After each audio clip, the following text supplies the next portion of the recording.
Hey, what's going on, guys? It's Cory, real estate guy, and fixed rate mortgages is the topic of the day. Fixed rate mortgages are probably, I would say, anywhere, if I were to give a guess, anywhere between 85 to 90% of what mortgages are today, or the mortgages that are written today, for the simple reason that they are easy to qualify for, and it allows a person that doesn't have necessarily the most income, but they have enough income to take care of their lifestyle, things they want to do, and to take care of their home. It definitely supersedes those that are renting, especially now that rentings are all-time highs. And you want to escape the yearly increases on your lease, because a landlord or an owner or investor, whoever owns the apartment complex or the house or the condo, whatever you're staying in, they have the ability or the autonomy to raise that even $25. If they do that every year, you're up $100 in 4 years.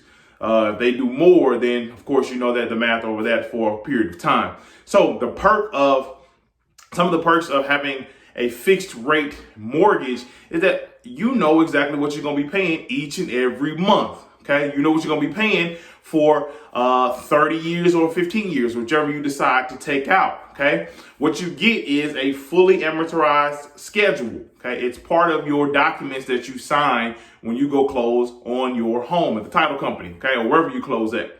But it gives you a clear picture, a clear illustration of exactly each payment for 360 payments. Okay, or if you have 15-year, 180 payments. It gives you what you're going to be paying, how much interest you've paid off, how much principal you've paid off over a course of time, okay? Knowing that you're getting a fixed rate loan, you got to know that at the beginning of the process, of getting your payments, the first couple of years, the majority of your payment goes to interest, okay? And with it going to interest, you get specific tax breaks, okay? The more interest you pay, the more you get to pay have as your tax deductions over your annual taxes. So let's dive into it. 30-year or 15-year loans, all right?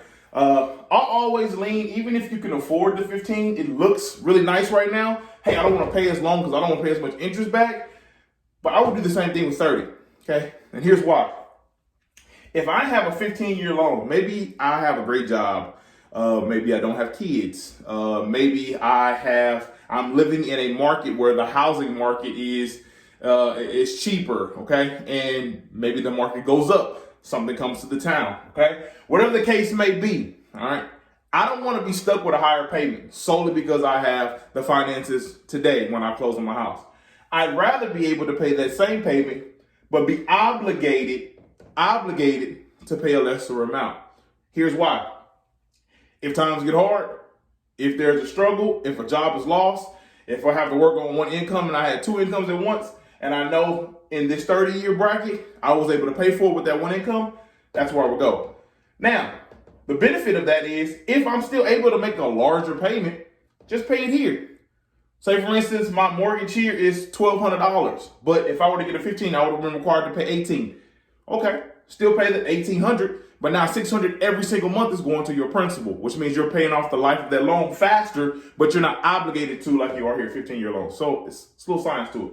Longer terms to pay back, okay, especially with that 30 years, 360 months. Lower monthly payments, all right? Your payment is made up of PITI. You'll hear that term a lot. Principal, interest, taxes, and insurance, okay? It varies. Principal and interest stays the same, but your taxes and insurance can change over time. If you get a new insurance provider, that can change your overall annual premium for your insurance, which means your mortgage will be changed, okay? The reason that is because your account is escrowed, okay?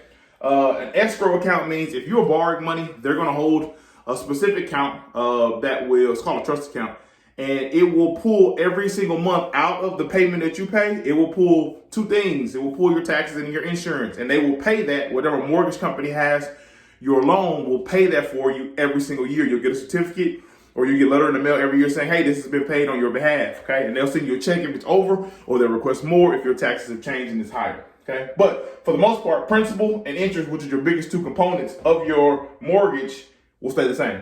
Allows you to buy more house because you have such low interest rates. And you can couple these with